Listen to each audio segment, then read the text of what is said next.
Kekasih-kekasih Tuhan, saya hendak mereview tahun 2021 yang sebentar lagi akan kita lewati. Saya ingat kejadian jam 12 malam atau 00 tanggal 1 Januari 2021. Kami sudah selesai ibadah. Kemudian saya rindu untuk berdoa. Dan maksud saya adalah untuk berdoa tuntunan Tuhan di 2021. Seperti kebanyakan orang, saya minta berkat Tuhan, perlindungan Tuhan, kemampuan, kuasa, dan sebagainya. Namun saudara-saudara, ketika saya berdoa, semakin saya berdoa dalam keadaan tutup mata, saya merasa hati saya ketakutan. Bukan karena rasa takut karena banyaknya kembang api yang bunyi di sekitaran kita, tapi dalam doa itu saya merasakan suatu kegentaran yang besar. Dan saya semakin bersungguh-sungguh untuk berdoa itu. Karena biasanya kalau itu terjadi, Tuhan sedang berbicara. Tapi waktu itu saya belum menyadarinya. Sampai selesai saya berdoa ada kurang lebih hampir 1 jam. Saya merasa kok masih sesak di dari ini. Lalu kemudian saya berdoa di tanggal 2. Di tanggal 2 jam 10 pagi saya ingat itu. Saya berdoa kembali sungguh-sungguh dan disitulah saya mendapatkan suatu peneguhan. Ada suara di dalam hati ini yang berbisik mengatakan begini, tahun ini adalah tahun yang sulit, sebab tahun ini akan banyak orang yang mati. Dan beberapa di antaranya adalah pembesar-pembesar, termasuk di benih Persatuan. Saya takut dengan ini, saudara. Saya berpikir jangan sampai ini hanya rekaan suara hati saya, atau mungkin ini adalah suara dari setan yang berusaha untuk membiarkan konsentrasi saya bahwa saya sedang minta untuk penyertaan Tuhan, bukan minta tentang petaka atau malapetaka atau bencana. Saya tidak memberitahukan kecuali kepada teman-teman tim doa yang ada di KPDB Persinan Tempat. Saya harus kasih tahu kepada mereka dan saya katakan minta kepada mereka, tolong dengan sungguh-sungguh doakan tahun ini, sebab banyak yang akan mati. Tetapi mari kita sungguh-sungguh berdoa sama seperti dalam kitab Yesaya pasal 38, ketika Hizkia divonis oleh Nabi Yesaya, kasih tahu kepada keluarga, titip pesan-pesan terakhir karena sahabat mereka semua mati. Waktu itu dia sedang sakit keras. Lalu kemudian ketika Nabi Yesaya sudah keluar dari kamar raja, raja ini berdoa dengan sungguh-sungguh sambil menangis mengeluarkan air mata. Dia ingat kepada Tuhan, bukankah kita telah setia dan terus hati melayani Tuhan selama ini. Dan saudara, apa yang terjadi dengan Raja Hizkia? Bahwa Raja Hizkia kemudian sebelum Yesaya keluar dari istana, Tuhan berbicara kepada Yesaya, kembali katakan kepada Raja Hizkia, kita akan buat dia hidup 15 tahun lagi. Dan sebagai tanda itu bahwa kita akan buat petunjuk waktu Raja Ahaz waktu itu mundur 10 langkah, artinya paling kurang mundur 10 detik. Ya. Dan itu adalah keajaiban Tuhan. Nah saudara, saya meminta untuk memberi apresiasi bagi teman-teman tim doa. Sebab mereka menanggapi apa yang saya katakan ini. Kami berdoa sungguh-sungguh untuk hal ini. Dan puji Tuhan bahwa walaupun bencana itu terjadi, kita boleh mereview waktu tengah tahun ini banyak orang yang tumbang. Saya selalu ingat kata-kata Pasek waktu di ibadah sambutan Natal. Beliau mengatakan bahwa kita bersyukur bahwa kita yang ada ini adalah orang-orang yang tersaing. Kita boleh dilewatkan dari bencana ini. Dan walaupun saya katakan pertengahan tahun itu, saya yakin banyak orang-orang atau jemaat di Toksina yang kena COVID. Setuju atau setuju? Saya harus kasih tahu. Dan bukan melebih-lebihkan. Kita so mungkin salah satu yang kena. Kita mesti jujur. Kita so mungkin salah satu. Bayangkan kita kita nggak tahu apakah ibu bendahara menyadari atau tidak. Itu kita sudah dalam pemulihan waktu pemakaman Bapak almarhum anak terakhir. Kita sudah dalam pemulihan. Dan saya melihat sesuatu yang luar biasa terjadi. Banyak orang di situ. Tapi puji Tuhan setelah kejadian baik ibadah penghiburan, pemakaman dan setelahnya, tidak ada berita-berita yang mengatakan meninggal di antara orang-orang yang hadir waktu itu. Saudaraku yang dikasihi dan berkati Tuhan, apa yang terjadi dalam kehidupan kita, Raja Salomo telah memahaminya terlebih dahulu. Sebab dia dikenal dengan orang yang mempunyai hikmat dan pertimbangan yang luar biasa. Sepertinya dia bisa memprediksi sebuah waktu.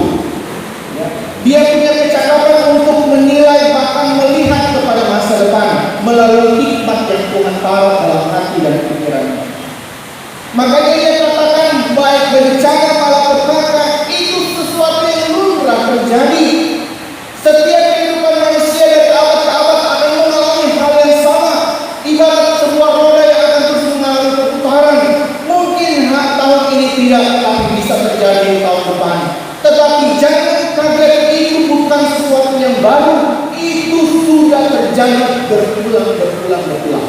Sebab itulah kemanusiaan. Hidup kemanusiaan.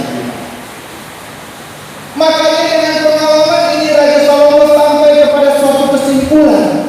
Kalau semuanya itu terjadi berulang-ulang begitu, yang jahat tambah jahat, yang baik dicurangi, ketidakadilan merajalela, maka dia merasa hidup ini adalah sebuah kesia-siaan. Bagaimana mungkin kok bisa yang jahat begitu berkuasa? Rancangan-rancangan kejahatan begitu mendominasi. Dalam ayat yang 11 bahkan dikatakan oleh karena tidak ada hukuman terhadap niat-niat jahat, maka orang bertindak lebih jahat lagi. Ini sebuah pelajaran kali ini berulang, saudara. Jadi kita tidak merasa wow gitu. Nyanda, karena ini sudah terjadi zaman dulu dan punya kemungkinan besar terjadi pada manusia.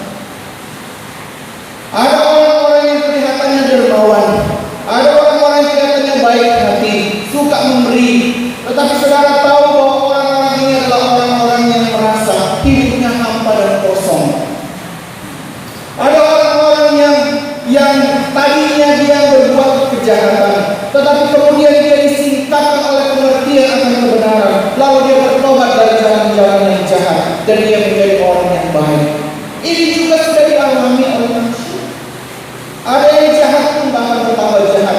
Saudara tahu ini bukan cuma kesaksian Raja Salomo. Rasul Paulus juga mengingatkan, di waktu-waktu terakhir ini orang jahat akan semakin jahat, tetapi orang baik akan tetap dikenal oleh Tuhan. Karena apa, saudara? Yang dikejar oleh orang-orang ini adalah kebahagiaan. Saya mau tanya di sini, siapa yang tidak suka dengan kebahagiaan? Silakan angkat kaki dari sini. Orang semua suka dengan kebahagiaan. Walaupun mungkin menurut ukuran kebahagiaan orang itu berbeda-beda. Bahkan orang yang melakukan kejahatan pun merasa dia akan bahagia kalau dia bisa membuat sesuatu yang jahat. Tapi itu bukan standar kebahagiaan. Dalam pembacaan kita, standar kebahagiaan adalah orang-orang yang hidupnya takut akan Tuhan. Setuju, katakan amin. Saudara tidak bisa mencari kebahagiaan di tempat lain. Saudara cari dalam Tuhan. Amsal pasal 9 berkata, permulaan hikmat adalah takut akan Tuhan dan mengenal Yang Maha Kudus. Saudara bisa mencari Dia, memahami Dia, mengerti tentang Dia. Itu adalah pengertian. Dan itulah upah. Dan orang-orang yang mendapati hikmat seperti ini dikatakan dalam ayatnya yang ke-10, ayat ke-11, umur panjang ada di tangannya. kasih dan berkat Tuhan, jangan cari kebahagiaan dengan hal-hal yang lain. Karena kalau saudara cari kebahagiaan di dalam Tuhan, Tuhan tidak pernah menuntut saudara kepada tempat yang salah. Hikmat tidak pernah menuntut saudara pada jalan yang keliru. Hikmat Tuhan selalu menuntut saudara pada jalan kebenaran. Sebab untuk itulah dia dijadikan dan diciptakan. Ketika seorang memperoleh hikmat, disitulah dia bisa melihat jalan-jalan Tuhan itu sungguh indah, walaupun disertai dengan berbagai kesukaran dan aniaya. Sebab ada suatu satir di sini yang dikatakan oleh Raja Salomo. Bagaimana mungkin orang baik dia mendapatkan hukuman yang seharusnya didapatkan orang fasik, sementara orang fasik dia mendapatkan pahala, hadiah, kebanggaan, kehormatan yang seharusnya didapati oleh orang benar. Ini sebuah satiran kehidupan. Makanya jangan heran pengkhotbah berkata ini pun sia-sia. Tapi saya mau kasih tahu kita semua, ada jawaban yang Yesus pernah berikan kepada kita. Sebelumnya saya mau kasih tahu juga, saudara, kita harus mengerti sudut pandang Allah. Jangan pernah pakai sudut pandang kita, karena sudut pandang kita itu terbatas. Kita hanya bisa melihat horizontal, linear, sejauh mata ini memandang kiri dan kanan. Tetapi sudut pandang Allah itu dalam Mazmur 33 ayatnya yang ke-13 berkata, Tuhan memandang dari surga, Ia melihat semua anak manusia, dari tempat kediamannya Ia memilih semua penduduk bumi. Saudara, pandangan Tuhan ini, sudut pandang Tuhan ibarat helikopter. Saudara naik helikopter atau pesawat, saudara melihat dari atas, semuanya saudara bisa melihat dengan jelas, betul? Ya, diibaratkan ada sebuah parade, suatu karnaval, ya. Saudara, kalau kita duduk di tempat kehormatan sekalipun, kita hanya bisa melihat jalinan karnaval demi karnaval melewati podium kehormatan. Tapi kita hanya melihat bagian ke bagian. Namun coba kalau saudara meliput dari atas atau dari udara, maka saudara bisa melihat yang tadinya bagian ke bagian, saudara bisa melihat merupakan satu keseluruhan yang komplit. Makanya saya mau kasih tahu, pandangan Tuhan itu dari awal sampai akhir Dia lihat semua. Itu sebabnya tidak ada guna kita bersembunyi di hadapan Tuhan. Tidak ada guna kita menyimpan sesuatu yang pikir kita mungkin Tuhan tidak lihat. Siapa bilang, saudara? Dia lihat keseluruhan dari awal kehidupan sampai kepada kematian. Dia lihat seluruh kehidupan. Dan hal yang berikut yang saya mau kasih tahu, Yesus berkata dalam perumpamaan Matius pasalnya yang ke-13. Dia mengatakan begini, ada seorang yang baik menabur benih di sebuah ladang, dan kemudian ketika benih itu sudah tertabur, semuanya tertidur termasuk pengerja-pengerjanya. Lalu tiba-tiba waktu mereka tidur, ada seorang musuh datang ke ladang itu dan kemudian menaburkan lalang juga di situ. Kemudian benih gandum ini bertumbuh, dan menariknya benih gandum ini tumbuh bersama-sama dengan lalang itu. Kemudian pengurus kebun berkata kepada pemilik kebun, "Kenapa bisa begitu? Bukankah Tuhan yang menanam benih yang baik, yaitu gandum? Kenapa bisa ada lalang di sini?" Lalu dia katakan, seorang musuh telah menaburkan lalang itu. Kemudian dia bertanya lagi, kalau begitu kita cabut jalan lalang. Saudara tahu apa Yesus bilang? Jangan dicabut. Izinkan lalang itu bertumbuh bersama-sama dengan gandum. Sebab nanti hasilnya akan kelihatan pada waktu penuaian. Mana yang benar-benar gandum, mana yang benar-benar lalang. Nah, disitulah akan terjadi penuaian. Gandum akan dipisahkan sendiri, sementara lalang akan dipisahkan sendiri, lalu dibakar dengan api. Makanya jawaban terhadap pergumulan kita manusia, kenapa ketidakadilan ini bisa terjadi? Kenapa orang jahat semakin bertambah banyak? Saudara, menurut kacamata Tuhan, keadilan Tuhan itu berlaku. Bahkan orang-orang fasik, orang-orang yang jahat, diizinkan Tuhan untuk memperoleh penghukuman di akhirnya nanti. Kalau saudara merasa tersakiti, kalau saudara merasa direndahkan, saudara merasa dilecehkan oleh orang lain, kalau kita cuma berbilang, so pernah itu semua pernah jadi. Itu kejadian masa lalu pernah terjadi. Cuma kita sadar atau tidak, itu semua ada di firman Tuhan. Ada di firman Tuhan. Itu sebabnya seorang yang mengerti tentang firman Tuhan, dia tidak akan pusing dengan itu, karena dia dituntun dalam kebenaran. Silakan.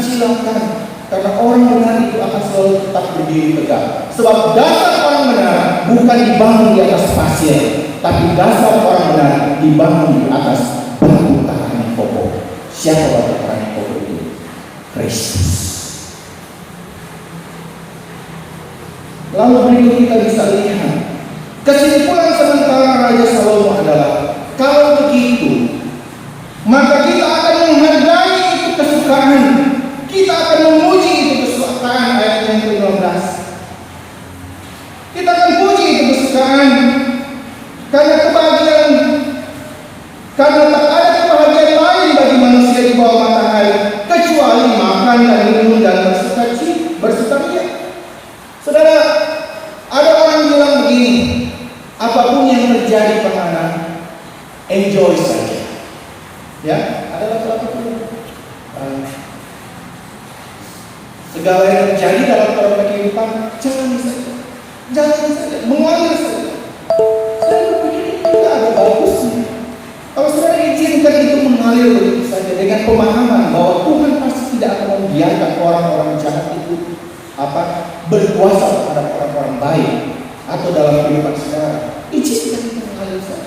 Nikmati saja kehidupan saudara. Silakan makan dan minum. Tetap tunjukkan hati ini supaya bersukacita. Walaupun pedis, walaupun sakit hati, tetap buat hati bersukacita. Karena ketika orang menunjukkan matanya kepada Tuhan, Tuhan akan memberikan damai sejahtera dalam hatinya.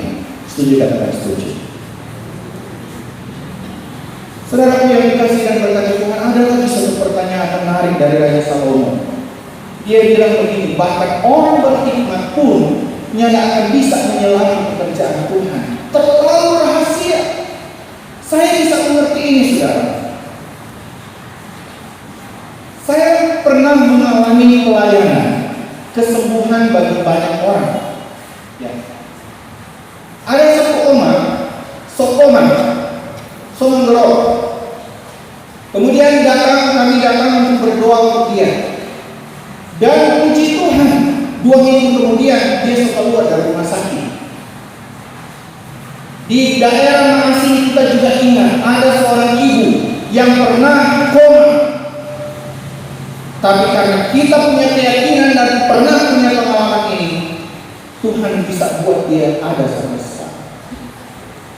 Kita pernah punya pengalaman di Tumumpa. Ada seorang opa yang katanya dadanya sudah sakit waktu dia menarik nafas. Kemudian kami layani dia di sana. Kami berdoa untuk dia. Seketika itu juga bisa terjadi. Saya minta tarik nafasnya. Opala sudah sakit. Kami nanti doa juga melayani orang pemuda yang ada di Boulevard sana. Didiagnosa oleh dokter ada tumor di kepalanya.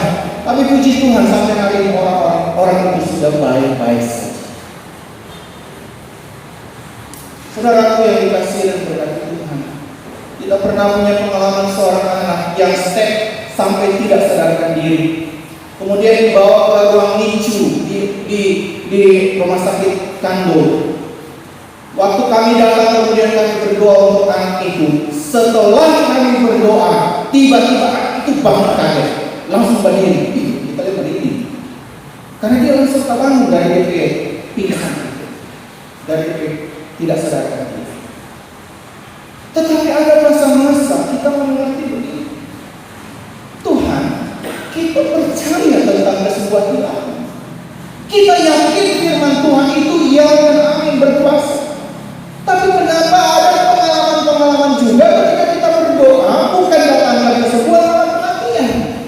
Mari jangan mau pikir pendeta ini kalau panggil pendeta mau mati itu orang. Saudara, saya punya pengalaman yang membuat saya sempat frustasi dan hampir-hampir berkata, sudah ya kalau begitu. Kita percaya sekali dengan firman Tuhan, dengan kuasa Tuhan. Tapi kemudian ada seorang keluarga muda, dia mengundang saya untuk mendoakan dia menjelang persalinan istrinya. Kemudian waktu saya masih enak tidur, bangun pagi saya ditelepon oleh suaminya, Pak Pendeta, so mati itu adik. Padahal waktu siangnya kami masih bersedar gurau, bercanda, tertawa. Lalu saya mendoakan kekuatan, kesehatan baik setelah lahir anak, ibu juga sehat. Tapi hari Minggu kemarin saya baru pergi ke sahabat saya, mamanya dirawat di rumah sakit Advent. Kami berdoa, saya berikan penguatan. Kita percaya begini saudara, kalau orang koma, jangan doa penyerahan. Karena bagi kita, doa penyerahan tidak alkitabiah. Kenapa begitu saudara? Sebab kalau saudara minta doa penyerahan, saudara sedang bertindak sama seperti Tuhan. Apakah saudara punya hak untuk mencabut nyawa orang? Kita tidak punya hak untuk mencabut nyawa orang. Selama kita hidup di muka bumi, selama nafasnya masih ada, teruslah berdoa untuk kesembuhan, karena mujizat itu masih ada. Mujizat pasti bisa terjadi. Itu sebabnya jangan putus asa lebih dulu. Belum kayak berperang masalah, so bikin doa penyerahan lebih dulu. Makanya kita pergi berdoa, kita tak pernah minta Tuhan, kami berdoa supaya seturut kehendak-Mu, apa yang terjadi terjadilah. Yang kira ini anak anjing yang sama dengan pendeta ada bilang, waktu anak-anak ada seorang anak minta Pak Pendeta datang tolong berdoa kenapa kita ada anggota di rumah yang lagi sakit. Waktu itu pendeta sementara malas-malasan ada dia yang datang anak kecil. Lalu kemudian pikir dari setengah-setengah hati, waktu dia sampai di rumah ini anak kecil ini, ternyata yang berdoakan adalah seekor anak anjing. Lalu apa yang didoakan oleh pendeta ini? Anak anjing. Kalau mau mati, mati jo. Kalau hidup, hiduplah. Beberapa hari kemudian si anak ini mau ke rumah pendetanya untuk berterima kasih karena anjingnya sembuh. Dia bawa bekal yang dikasih mamanya untuk ucapan terima kasih ke Pak Pendeta. Sampai di rumah Pak Pendeta, kemudian dia ketuk pintu dan kemudian dia bertanya, Pak Pendeta, langsung dipersilakan masuk. Ibu pendeta yang menyambut dia. Lalu dia ke ibu pendeta katakan, oh, nah, minta maaf nih Pak Pendeta ada sakit. Lalu kemudian dia berkata kepada ibu pendeta, boleh nggak kita berdoakan Pak Pendeta? Sudah tahu apa lanjutannya Pak? Ya toh? Dia masuk dan dia berdoa, Pak Pendeta, kalau mau hidup jo, maka kalau mau mati jo. Saudara, bukan seperti itu. Karena kita orang Kristen itu sungguh, saya mau kasih tahu, saudara dan saya itu diberi kuasa oleh Tuhan. Orang Kristen yang percaya kepada Yesus ada kuasanya. Itu sebabnya kuasa bukan hanya milik pendeta atau guru agama. Kuasa itu juga bukan milik hanya sekedar penatua atau diaken. Tidak, semua orang yang percaya kepada Tuhan diberinya kuasa. Yohanes 1 ayat yang 17. Jadi itu tidak ada alasan untuk kita, ini masalah nyawa polo, ini jiwa. Siapa kok yang mau senang kalau keluarga kemudian didoakan langsung diserahkan kepada Tuhan? Kita nggak terima babat ini. Nah, saudara yang dikasih dan berkati Tuhan, saya lanjut dengan cerita saya kunjungan hari Minggu kemarin. Setelah saya berdoa untuk mamanya, waktu saya pulang, dia sharing cerita lama sekali. Nah, dia bertanya tentang kemungkinan apakah mamanya itu akan sembuh atau tidak. Dan kita menjelaskan secara rohani, kita akui, kita bilang, kita dalam pengalaman, kita banyak berjumpa dengan keajaiban. Kita banyak berjumpa dengan kesembuhan ilahi, karena itu yang kita percaya. Tapi kita jujur, kita juga mengalami saat-saat di mana ada orang yang kita doakan, tapi tidak tetap hidup, belum mati. Kita jujur pada itu. Dan itulah menjadi perbincangan yang menarik. Sampai akhirnya kita dengar hari Rabu kemarin, dia memang masih meninggal. Nah, ini menjadi pertanyaan yang menjadi suatu pikiran. Bagaimana mungkin kita dapat menyelami pikiran Tuhan? Kita percaya firman Tuhan. Jadi kita berdoa sesuai dengan firman Tuhan bahwa ibu itu pasti sembuh. Tapi kok kenyataannya dia mati? Disinilah jawaban dalam Pengkhotbah pasalnya yang ke-8 ayatnya 16 dan 17. Karena memang pada dasarnya manusia tidak dapat menyelami pikiran Tuhan. Seorang yang sudah fasih, seorang yang sudah mengerti sekalipun, dia belum mampu untuk menyelami pikiran-pikirannya Tuhan. Oke, itu firman Tuhan bilang menyembuhkan orang itu adalah perintah. Dari mana saya tahu? Saudara, waktu Yesus mengutus murid-muridnya yang ke-12 dan murid-muridnya yang berjumlah 70, dia katakan kepada mereka begini, pergilah ke seluruh desa kepada setiap tempat dan beritakanlah Injil di situ. Dan yang kedua adalah sembuhkanlah orang-orang sakit di situ. Karena kesembuhan itu juga adalah bagian dari kuasa Tuhan. Kesembuhan itu juga adalah bagian daripada penyataan Tuhan dalam kehidupan kita. Sebab kalau saudara sembuh dari sakit penyakit, kita mau tanya, mau sembuh dari sakit, mau bergembira atau mau sedih? Kalau kita sembuh dari sakit, maka saya menduga perasaan kita yang sesungguhnya adalah kita akan berterima kasih kepada Tuhan. Walaupun ada beberapa orang yang berterima kasih dengan cara menangis. Menangis bukan karena cengeng, menangis karena benar-benar bangga dengan perbuatan-perbuatan Tuhan yang telah dibuat dalam hidupnya. Itu sebabnya saudara-saudara yang dikasihi dan berkati Tuhan, mari selama mujizat itu masih berlaku dan Allah juga masih terus-menerus mengizinkan kasih karunia-Nya hidup dalam diri kita, jangan menyerah untuk percaya kepada Tuhan. Saudara bisa? Amin. Jangan menyerah kepada Tuhan. Jangan menyerah kepada kondisi dan keadaan. Masih ada Tuhan, masih ada Tuhan. Dia berjanji kalau Yesus Kristus itu tetap sama dalam Ibrani pasal 13 ayat 8. Baik kemarin, hari ini, dan sampai selama-lamanya. Itu berarti bahwa Yesus tidak pernah berubah. Betul? Dia tidak pernah berubah. Itu sebabnya saudara-saudara yang dikasihi Tuhan, kita akan memasuki tahun 2022 dengan optimis. Tapi juga bukan artinya percaya diri dan diri sendiri, tidak. Kita optimis bahwa Allah ada di pihak kita. Kalau Allah di pihak kita, siapakah lawan kita?